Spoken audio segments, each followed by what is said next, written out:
Welcome to study channel. मेरा नाम है मोहम्मद कैसर। तो केवीएस यानी केंद्रीय विद्यालय संगठन में बहुत ही जल्द टीजीटी पीजीटी और पीआरटी की भर्ती आने जा रही है। बहुत सारे छात्रों को कन्फ्यूज़न है योग्यता को लेकर, और स्पेशली कन्फ्यूज़न बहुत सारे छात्रों को है एज लिमिट की कि टीजीटी पीजीटी और पीआरटी में अलग अलग एज लिमिट कितनी है और किनको कितना एज में रिलैक्सेशन मिलता है। तो योग्यता और आयु सीमा पर डिस्कस करेंगे बिल्कुल डिटेल में, लास्ट तक बने रहें। तो आप यहाँ पर देख सकते हैं दोस्तों कि किनको कितनी छूट मिलती है एज के रिलैक्सेशन में। अपर एज लिमिट में रिलैक्सेशन मिलती है और रिलैक्सेशन आपके स्क्रीन पर है। रिलैक्सेशन से पहले हम लोग देखते हैं आखिर एज की लिमिट क्या है और योग्यता क्या है। लास्ट में रिलैक्सेशन देखेंगे ताकि चीज़ें आपको अच्छी तरीके से समझ आ सकें। तो सबसे पहले बात करते हैं प्राइमरी की। तो केवीएस में इस बार जो भर्ती आ रही है उसमें प्राइमरी के भी पद होंगे, टीजीटी पीजीटी के भी पद होंगे, और प्राथमिक शिक्षक भर्ती प्राइमरी के लिए जो अपर एज लिमिट है वो 30 साल है। ये नोटिफिकेशन पिछला वाला है, उसके अकॉर्डिंग मैं सारी चीज़ें बता रहा हूँ, और इन सब चीज़ों में बदलाव के चांसेस ना के ही बराबर हैं। कुछ बदलाव होगा नए विज्ञापन में तो मैं आपको अपडेट जरूर करूँगा। फिलहाल देखिए, प्राइमरी टीचर्स के लिए जो अपर एज लिमिट है वो 30 साल है, चाहे वो प्राइमरी टीचर म्यूज़िक का हो या नॉर्मल प्राइमरी टीचर हो, ठीक है। और अपर एज लिमिट में रिलैक्सेशन यही समझ लेते हैं। तो एससी और एसटी को 5 साल की छूट मिलेगी अपर एज लिमिट में, तो इनका जो लिमिट है वो 35 साल चला जाएगा। ओबीसी को 3 साल का मिलेगा तो 33 साल हो जाएगी अपर age limit. Woman all category for teaching post, उनको अपर एज लिमिट में 10 साल की छूट मिल रही। वुमन किसी भी कैटेगरी की हो, चाहे वो जनरल ही क्यों ना हो, यदि वो अप्लाई करती हैं प्राइमरी के लिए या टीजीटी पीजीटी के लिए, उनको 10 साल की छूट मिलेगी। अपर एज लिमिट यहाँ पर 40 साल हो जाती है।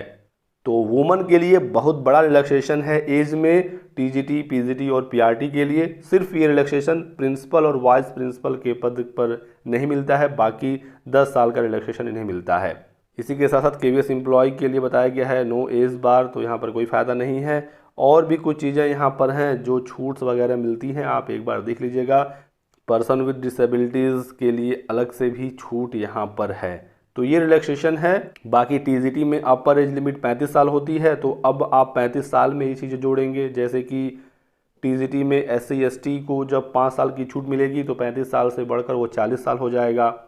और पीजीटी में अपर एज लिमिट 40 साल है, तो एससी एसटी के लिए अपर एज लिमिट 5 साल, रिलैक्सेशन के बाद 45 हो जाएगा। ओबीसी के लिए 43 यानी 43 हो जाएगा। वुमन ऑल कैटेगरी के लिए सीधे सीधे पीजीटी में 50 साल हो जाएगा। तो एज रिलैक्सेशन हमने समझ लिया। योग्यता हम लोग देखते हैं बारी बारी, प्राइमरी की, फिर टीजीटी की और फिर पीजीटी की। तो इसेंशियल क्वालिफिकेशन प्राइमरी के लिए क्या है? सबसे पहली कंडीशन है कि आपके 12th में 50% नंबर होने चाहिए। इसके बाद जो डीएलएड किया है वो एलिजिबल रहेगा ही।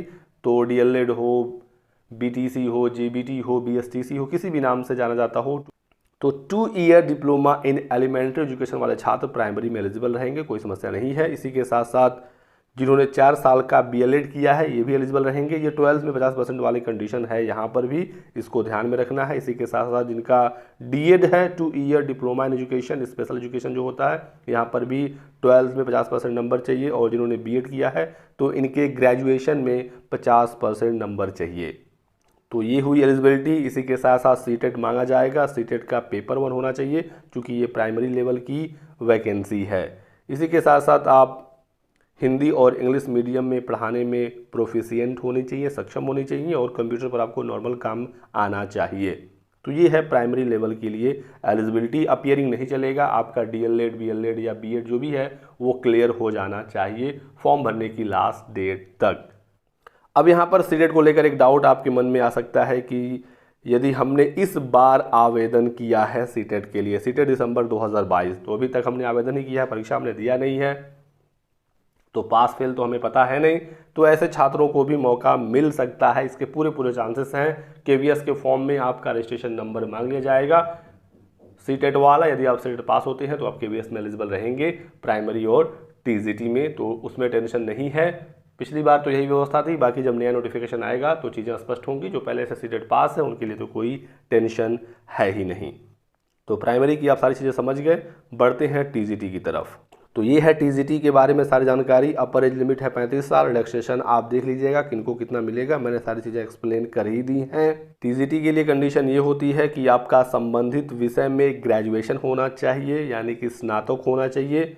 जैसे कि टीजीटी इंग्लिश के लिए आपका English as a subject graduation में होना चाहिए 3 साल के लिए ही, और हिंदी के लिए आपने 3 साल अपने ग्रेजुएशन में हिंदी पढ़ा हो। और टीजीटी एसएसटी की बात करें तो any 2 of the following, history, geography, economics और political science, of which one must be either history और ज्योग्राफी। कहने का मतलब ये है कि इन चारों में से 2 विषय आपके ग्रेजुएशन में होने चाहिए, लेकिन हिस्ट्री या ज्योग्राफी में से कोई एक जरूर होना चाहिए। इसके साथ आपका इकोनॉमिक्स या पॉलिटिकल साइंस हो सकता है, या हिस्ट्री और ज्योग्राफी, ये दोनों ही हो सकते हैं। इनमें इस तरह से चीज़ें हैं, आप इसे आराम से पढ़ लीजिएगा। टीजीटी में बीएड लगेगा, यहाँ पर डीएलएड नहीं चलता है। और सीटेट यहाँ पर भी मांगा जाएगा। सीटेट का पेपर 2 आप पास होने चाहिए, यहाँ पर साफ साफ बताया गया है। और फिर वही चीज़ है, हिंदी और इंग्लिश में आप पढ़ा सकते हो और कंप्यूटर की बेसिक नॉलेज आपके पास हो। तो बैचलर्स में 50% नंबर और जो सब्जेक्ट कॉम्बिनेशन है ये आपका बनना चाहिए। बाकी नोटिफिकेशन में आराम से आप डिटेल्स में चीज़ों को पढ़ सकते हैं। कोई डाउट हो तो आप हमसे पूछ लीजिएगा कमेंट सेक्शन में। चलिए बात करते हैं पीजीटी का। तो पीजीटी में अपर एज लिमिट है 40 साल सामान्य वर्ग के अभ्यर्थियों के लिए। बाकी रिलैक्सेशन आप जानते ही हैं किसको कितना मिलेगा। पीजीटी के लिए आपका पोस्ट ग्रेजुएशन होना चाहिए संबंधित विषय में, यानी कि पीजीटी इंग्लिश के लिए आपका पीजी इंग्लिश में होना चाहिए। इसी तरीके से हिंदी, फिजिक्स, केमिस्ट्री सबके बारे में जानकारी दी गई है। इसके बाद हम लोग देखें तो पीजीटी में भी बीएड मांगा जाता है केवीएस में, ये आपको बिल्कुल पता होना चाहिए। उत्तर प्रदेश में पीजीटी में बीएड नहीं मांगता है, लेकिन केवीएस में मांगता है, DSSB में, एनवीएस वगैरह में मांगता है। उत्तर प्रदेश में भी ये जल्द ही लागू हो जाएगा। तो फिलहाल केवीएस में पीजीटी के लिए बीएड चाहिए, और इंग्लिश हिंदी वाली कंडीशन यहाँ पर भी है, कंप्यूटर वाली कंडीशन यहाँ पर भी है। और ये जो कंप्यूटर एप्लीकेशन का नॉलेज मांगा गया है ये डिज़ायरेबल है, तो ये कंपलसरी नहीं है, होगा तो अच्छी बात है। एक चीज़ आप और यहाँ पर देख सकते हैं कि पीजीटी के लिए सीटेट की आवश्यकता नहीं है। आपका मास्टर्स होना चाहिए, नहीं संबंधित विषय में पोस्ट ग्रेजुएशन और बीएड, तो आप आवेदन कर सकते हैं। बाकी डिटेल में आप एक एक सब्जेक्ट की एलिजिबिलिटी पढ़ सकते हैं। और एक चीज़ आप यहाँ पर समझ लीजिएगा कि पीजीटी कंप्यूटर साइंस के लिए आपका पीजी जरूरी नहीं है। जिन छात्रों ने बीई या बीटेक किया है तो इनका इसी के आधार पर आवेदन हो जाता है, जो कि ग्रेजुएशन ही होते हैं। बाकी एमएससी वगैरह भी एलिजिबल है, तो एमएससी वाले छात्रों में तो पीजी मांगा ही जा रहा है। इसके अलावा आप कुछ भी पूछना चाहें तो हमसे पूछ सकते हैं कमेंट सेक्शन में। वीडियो पसंद आया तो लाइक और शेयर कर दीजिएगा। चैनल को सब्सक्राइब करके बेल आइकन दबा लीजिए, ताकि आपको इसी प्रकार की सभी लेटेस्ट और ऑथेंटिक इन्फॉर्मेशन मिलती रहे। Thanks for watching.